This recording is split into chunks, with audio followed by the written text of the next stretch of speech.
അച്ഛൻ സീരിയൽ അഭിനയിക്കുന്നതാണോ സിനിമയിൽ അഭിനയിക്കുന്നതാണോ ഇഷ്ടം? സിനിമ.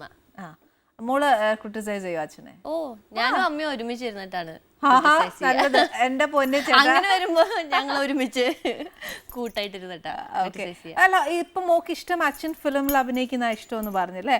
പക്ഷെ ആണ് മോൾ അങ്ങനെ ഒരു ഡിഫറൻസ്? ബേസിക്കലി അല്ല, അങ്ങനത്തെ ഭയങ്കര ഡിഫറൻസ് ഒന്നുമില്ല. പക്ഷെ അച്ഛന് കുങ്കുമപ്പൂ എന്ന് പറയുന്ന സീരിയലാണ് അച്ഛന് ഏറ്റവും കൂടുതൽ പ്രശസ്തി കൊടുത്തിരിക്കുന്നത്. ആ ഒരു ഇതിന് ഐ റെസ്പെക്ട്. പക്ഷെ എനിക്ക് പൊതുവെ ഇങ്ങനെ സീരിയൽസിൽ വരുന്ന ഒരു ചർച്ചാ വിഷയങ്ങളില്ലേ, ഭയങ്കര എപ്പോഴും കുഞ്ഞു കുട്ടികളെ പീഡിപ്പിക്കാൻ അങ്ങനെ ഭയങ്കര നെഗറ്റീവായിട്ട് ഇരിക്കുമ്പോൾ എനിക്ക് ഇഷ്ടമില്ല. എനിക്ക് അച്ഛൻ അങ്ങനെ നെഗറ്റീവായിട്ട് ഫുൾ ടൈം അഭിനയിക്കണം കാണുന്നത് എനിക്ക് എന്നാന്നറിയാവോ, ഇത് മോളായിട്ട് നോക്കുന്നോണ്ടാ. പക്ഷെ നമ്മളെല്ലാരും മാറി നിന്ന് യു ഹാവ് ടു തിങ്ക് ഒരു തേർഡ് പേഴ്സൺ ആയിട്ട് നിന്നിട്ട് ആ ഒരു ക്യാരക്ടറെ മാത്രം ഇമാജിൻ ചെയ്താൽ you won't be able to. പക്ഷെ എന്നാ ചെയ്യാനാ, മോളായി പോയല്ലേ, നാച്ചുറൽ അല്ലേ. മോൾ ഇവിടെ വന്നപ്പോ ഉണ്ടല്ലോ, എനിക്ക് ഒരു കാര്യം പറയണം തോന്നിട്ട്, നമ്മുടെ ശാരദാമ്മയില്ലേ, പഴയ ഹീറോയിൻ ശാരദാമ്മ ഭയങ്കര യൗവനത്തിലൊക്കെ ഇരുന്ന കൂട്ടിരിക്കുക. Resembles a lot. അത് എന്റെ ഫസ്റ്റ് മൂവിയില് ശാരദാമ്മയുടെ മോളായിട്ട് ഞാൻ അഭിനയിച്ചത്. മോളാന്നേ പറയത്തുള്ളൂ. അന്ന് എന്നെ ആ ഡയറക്ടർ കാണാൻ വന്നപ്പോ അച്ഛന്റെ ഫ്രണ്ട് പറഞ്ഞില്ലേ, ആ അങ്കിള് കാണാൻ വന്നപ്പോ ശാരദാമ്മയുടെ ചായയുള്ള ഒരു കുട്ടി വേണം എന്നൊക്കെ പറഞ്ഞിട്ടാ. റിയലി ഒത്തിരി എന്താ പറയാ ക്യാരക്ടേഴ്സ് ഒക്കെ ഫീച്ചേഴ്സ് ഒക്കെ ഒത്തിരി റിസംബിൾ ചെയ്യുന്നുണ്ട് ശാരദാമ്മയുടെ. റിയലി ഇനിയിപ്പോ നമ്മുടെ പ്രേക്ഷകർ എല്ലാരും കൂടെ ഒന്ന് ലിയാനെ നോക്കി നോക്ക്, പെട്ടെന്ന് ശാരദാമ്മയുടെ ഇരുന്നങ്ങ് തരുവാ എല്ലാം പോട്ടെ. ഫസ്റ്റ് മമ്മൂക്കയുടെ കൂടെയാണോ ഫസ്റ്റ് ചെയ്തല്ല? നെക്സ്റ്റ് മമ്മൂക്കയുടെ കൂടെ ഒരു സൂപ്പർ സ്റ്റാറിന്റെ കൂടെ അഭിനയിച്ച ആ ഒരു എക്സ്പീരിയൻസ് എന്ന് പറഞ്ഞ്. അയ്യോ, അത് ഇത്രയും ഡയലോഗ് പറയാൻ പേടിയുള്ള ഒരു വ്യക്തിയാണ് അന്നേരം ആ നമ്മുടെ മമ്മൂക്കയുടെ മുന്നേ. അതില് മമ്മൂക്ക, ആസിഫ് അലി, മമത, ശ്രീനിവാസൻ അങ്കിള് എല്ലാം സീനിയർ ആക്ടേഴ്സ്. ഞാനിങ്ങനെ നടുക്കും. നല്ല അവസ്ഥയായിരുന്നു. അത് ഡേ 1 തൊട്ടിട്ട് എനിക്കൊരു 30 ദിവസം ഷൂട്ട് ഉണ്ടായിരുന്നു. 30ാമത്തെ ദിവസം വരെ എൻ്റെ അടുത്ത് ചോദിച്ചു കഴിഞ്ഞാൽ ഞാൻ ഇങ്ങനെ ടെൻഷനൊന്നും ചോദിക്കില്ല എൻ്റെ അടുത്ത്. അങ്ങനെയായിരുന്നു, അത്ര ടെൻഷനായിരുന്നു. ടെൻഷൻ അടിച്ചിട്ട് മരിച്ചു ഞാൻ. പേടിയായിരുന്നു. മമ്മൂക്കിങ്ങനെ അടുത്തൊന്നും ഞാൻ 2 സ്റ്റെപ്പ് ബാക്കി അങ്ങനത്തെ ആളേ അല്ല. അത് മമ്മൂക്ക അങ്ങനത്തെ ആളല്ല. മമ്മൂക്ക എൻ്റെ അടുത്ത് വന്ന് സംസാരിച്ചിട്ടുണ്ട്. ഞാനിങ്ങനെ ആയിരിക്കുമ്പോ മമ്മൂക്ക എൻ്റെ അടുത്ത് വന്നിട്ട് സംസാരിക്കാൻ വരെ ശ്രമിച്ചിട്ടുണ്ട്. കുറെ ദിവസമായില്ലേ ഈ കുട്ടീനെ കാണുന്നു, തൊട്ടപ്പുറത്തിരിക്കണു. മമ്മൂക്ക തൊട്ടപ്പുറത്തിരിക്കും. മമ്മൂക്ക ഇടയ്ക്ക് അവിടെ ഇരുന്ന് പാട്ട് പാടുന്നു, മമ്മൂക്ക തമാശ പറയണു, എല്ലാം ചെയ്യണു. ഞാനാണെങ്കി ഇവിടെ എന്താ ചെയ്യണ്ടേ, അമ്മ എന്താ ചെയ്യണ്ടേ, അമ്മേനെ പിടിച്ചിട്ടാ. അമ്മ പറയും, ഞാൻ മമ്മൂക്കയുടെ കൂടെ ഫോട്ടോ വരെ എടുത്തിട്ടില്ല. അത്ര ദിവസം മമ്മൂക്കയുടെ കൂടെ ഉണ്ടായിട്ട്. സത്യം, മമ്മൂക്ക പാവം. മമ്മൂക്കന് ഇത്രയും പേടിയാന്നേ? മമ്മൂക്കനെ മാത്രല്ല, മൊത്തത്തിൽ ആ സെറ്റിൽ എനിക്ക് എല്ലാം പേടിയായിരുന്നു. കുറെ ആൾക്കാരായിരുന്നു, വലിയ സീനിയേഴ്സ് ആയതുകൊണ്ടുള്ള ഒരു സൈക്കോ ആണ്. അയ്യോ സീനിയർ ആർട്ടിസ്റ്റ്, ഞാൻ ശരിയാവോ, ഇവരോട് നിന്നാ ഓക്കെ ആവോ, എല്ലാം പോട്ടെ. അപ്പൊ ഫസ്റ്റ് സീന് അത് പറഞ്ഞു. അപ്പൊ അതെങ്ങനെ വർക്ക് ചെയ്ത്? ഫസ്റ്റ് സീൻ ഞാൻ നോക്കുമ്പോ ഒരു കോളേജിലിട്ടാ. അങ്ങനെ ആ സീൻ പക്ഷെ ഇതിലില്ല, സിനിമയിലില്ല. എന്ന് വെച്ചാൽ അത് ഹെയർ സ്റ്റൈലും എല്ലാം അവർക്ക് മാറ്റണമായിരുന്നു. അത് കാരണം ആ സീൻ കട്ട് ചെയ്തു അവര്. ഭാഗ്യം. നോക്കുമ്പോ ഒരു കോളേജിൽ പറഞ്ഞാൽ കോളേജ് കാണിക്കാൻ വേണ്ടിയിട്ട് എനിക്ക് തോന്നുന്നു ഒരു 200-300 ജൂനിയർ ആർട്ടിസ്റ്റുകൾ കുട്ടികളായിട്ട്. അതിന് നടുക്ക് മമ്മൂക്കയുടെ കൂടെ ഞാൻ. മമ്മൂക്ക എൻ്റെ അടുത്ത് വന്ന് സംസാരിക്കണ്ടാ, എന്താ പപ്പ എവിടെ പോയി എന്തോ ചോദിച്ചിട്ട് എൻ്റെ അടുത്ത് സംസാരിക്കണതാ.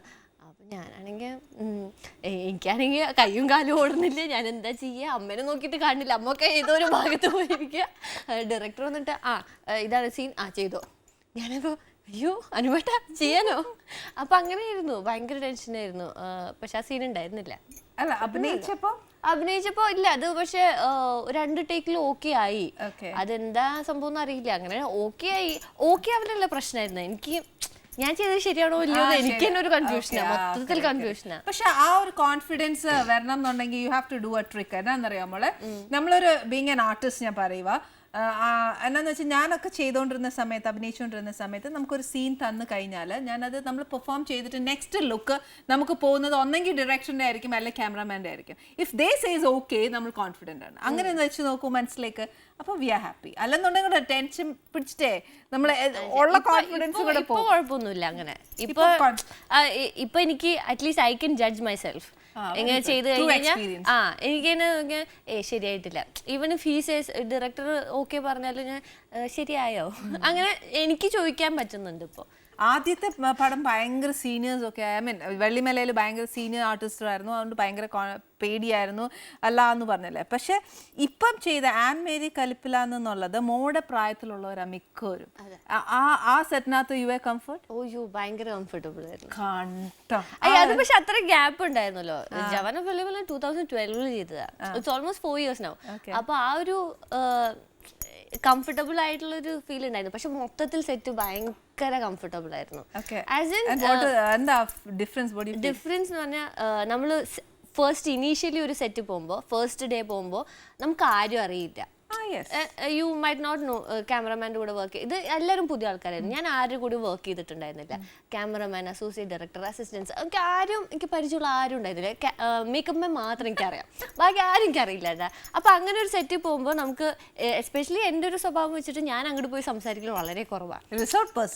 അങ്ങനെ ഭയങ്കര സ്റ്റാർട്ടിങ് ട്രബിളാ. പക്ഷെ സംസാരിച്ച് തുടങ്ങി കഴിഞ്ഞാൽ പിന്നെ ഞാൻ സംസാരിക്കും. പിന്നെ കുറച്ച് ദിവസം കഴിഞ്ഞ് കഴിഞ്ഞാൽ എൻ്റെ തനി സ്വഭാവം മനസ്സിലാവും അവർക്ക്. പക്ഷെ അങ്ങനെയാണ്. അപ്പൊ ഈ സെറ്റിൽ പോയ എങ്ങനെയാന്ന് വെച്ചാൽ ഫസ്റ്റ് ഡേ പോയപ്പോൾ തന്നെ എല്ലാവരും വന്നിട്ട് ഇങ്ങോട്ട് പരിചയപ്പെടും. ഡയറക്ടർ ആയാലും അസിസ്റ്റൻസ് ആയാലും ഹലോ ഞാൻ അസോസിയേറ്റ് ഡയറക്ടർ വിഷ്ണു, ക്യാമറമാൻ വന്നിട്ട് ഞാൻ DOP വിഷ്ണു, അങ്ങനെ കുറെ വിഷ്ണുമാരുണ്ടായിരുന്നു അതില്.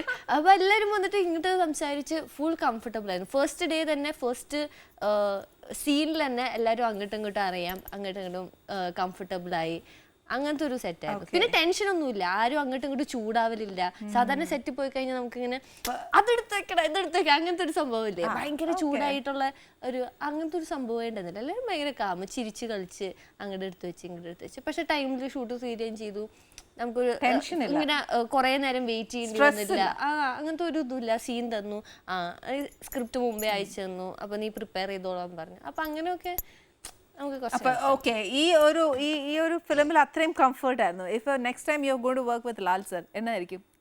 അതറിയില്ല, അത് കഴിഞ്ഞിട്ട് ഒരാഴ്ച വരാം വിളിച്ചു പറയണം കേട്ടോ. അതായത് അറിയാലോ, മമ്മൂക്കായുടെ കൂടെ വർക്ക് ചെയ്തപ്പോഴും ഇവിടെ ന്യൂ ജനറേഷൻ പിള്ളേരുടെ ഇപ്പം മമ്മൂക്കായുടെ കൂടെ അഭിനയിക്കുകയാണെങ്കിൽ I will be much more comfortable. എനിക്ക് മമ്മൂക്കാടുത്ത് സംസാരിക്കാൻ കുറെ കാര്യങ്ങൾ ഉണ്ടാവും, ഇങ്ങനെ എന്തെങ്കിലുമൊക്കെ പറയണം എന്നൊക്കെ ഉണ്ടാവും. പക്ഷെ മറ്റു ഭയങ്കര പേടിയായിരുന്നു. കോൺഫിഡൻസ് വന്നു. അപ്പൊ ഒരു കാര്യം ചെയ്യട്ടെ, എന്നാ ക്യാരക്ടർ ചെയ്യാനാ ഇഷ്ടം? അങ്ങനൊന്നുമില്ല. പിന്നെ എങ്ങനെയാ ഉള്ളേ? എന്ത് ക്യാരക്ടർ വേണമെങ്കിലും ചെയ്യാം. ഇഷ്ടാ? ഐ മീൻ ഭയങ്കര നെഗറ്റീവ് റോൾസ്? നെഗറ്റീവ് ആയാലും കുഴപ്പമൊന്നുമില്ല എനിക്ക്. പക്ഷെ കുറച്ചും കൂടിയും സ്ട്രോങ് ആയിട്ടുള്ള ക്യാരക്ടേഴ്സ് ചെയ്യാൻ ഭയങ്കര ഇഷ്ടമാണ്. അതായത് എന്റെ നേരെ ഓപ്പോസിറ്റ് വേണം. ഓക്കെ, എന്നാലും എനിക്ക് അഭിനയിക്കാൻ പറ്റും. എടോ, തമിഴിൽ പോയത് എങ്ങനെയാ? അപ്പോ തമിഴില് ആ ഒരു ഓഫർ വന്നു, അപ്പൊ പോയി. അതെല്ലാവർക്കും അറിയാം. അതിനകത്ത് തന്നെ ഒരു കുട്ടി ആന എങ്ങാണ്ടല്ലായിരുന്നോ? ഒരു ആനയുണ്ട്. അതിന്റെ ഒരു എക്സ്പീരിയൻസ് പറഞ്ഞേ. ആനേനെ, അതും മൃഗ ഡോക്ടറായിട്ടാണ്. അപ്പൊ ആനേനെ ചികിത്സിക്കണം എന്നൊക്കെ ഉണ്ട് ഞാൻ. ആനേനെ ഇങ്ങനെ പതുക്കെ പോയിട്ട് ആനേനൊക്കെ എടുത്തുറങ്ങിട്ട് ആനയെ ചികിത്സിക്കാണ് കേട്ടോ ആനേനെ. അങ്ങനെയൊന്നും ഭയങ്കര കോമഡി. അതിലും പേടിയായിരുന്നായിരിക്കും, അത് ആനയായോണ്ട്. ഇല്ലല്ലേ? ആനയുടെ പുറത്തൊക്കെ കയറി. ലളിത എന്നായിരുന്നു ആനയുടെ പേര്. ഭയങ്കര ക്യൂട്ട് ആനയായിരുന്നു. പിന്നെ മോള് ഇതൊന്നും ചെയ്തില്ല, ആഡൊന്നും ചെയ്തില്ല? ആഡ്സ് ചെയ്യലുണ്ട്, അതെപ്പോഴും ചെയ്യലുണ്ട്. അങ്ങനെ ഫുൾ ടൈം അല്ല, എന്തെങ്കിലും നല്ലൊക്കെ. ഫഹദിന്റെ കൂടെ ചെയ്തില്ലേ? ഫഹദിന്റെ കൂടെ നോർത്ത് 24 കാതം എന്ന് പറഞ്ഞ സിനിമ, ഹരം ചെയ്തു. രണ്ടും ഫഹദിന്റെ കൂടെ ആയിരുന്നു. പക്ഷെ കുഞ്ഞു കുഞ്ഞു റോൾസ് ആയിരുന്നു. പക്ഷെ നോർത്ത് 24 കാതം എനിക്ക് തോന്നുന്നു സൂപ്പർ ഹിറ്റ് അല്ലേ? അത് നാഷണൽ അവാർഡ് കിട്ടിയ ആ ഇയർ 2013. അത് എനിക്ക് തോന്നുന്നു ആ സെറ്റിലാണ് എനിക്ക് കുറെ ഫ്രണ്ട്സിനുണ്ടായി. സെറ്റിൽ പോയിട്ട് ഫ്രണ്ട്സ് ഉണ്ടാക്കുക, കമ്പനി അടിക്കുക, അതൊക്കെ നോർത്ത് 24 കാലത്തിലാണ് കിട്ടിയത്. ജവനപ്പള്ളികളെ കഴിഞ്ഞിട്ടൊരു ഇതായിരുന്നു. അതിൽ ഫുൾ ടെൻഷൻ അടിച്ച് പോയിട്ട് ഇത് ഭയങ്കര കൂൾ സെറ്റ്. എന്താ വെച്ചാൽ എൻ്റെ ഏജിൽ കുറേ പേരുണ്ടായിരുന്നു. ഓഫീസ് സെറ്റപ്പ് ആയിരുന്നു. ഫഹദിന്റെ ഓഫീസിൽ കൊലീഗ്സ് ആയിരുന്നു. അപ്പൊ ഞാൻ, ശൃന്ദ, പുഷ്പ, ഇസ, കുറേ പേര് ഇങ്ങനെ ഓൾമോസ്റ്റ് അങ്ങനെ ആ ഒരു ഏജിലുള്ള കുറേ പേരുണ്ടായിരുന്നു. അപ്പൊ ഡാൻസ് കുഞ്ഞുനാൾ മുതലേ പഠിച്ചാന്നോ? ഡാൻസ് കുഞ്ഞുനാൾ തൊട്ട്. ഓക്കെ. അപ്പൊ ഡാൻസിൽ ബേസ് ചെയ്തിട്ട് എന്നതേലും ഒരു നല്ല ക്യാരക്ടർ വന്ന ഭയങ്കര സന്തോഷവും.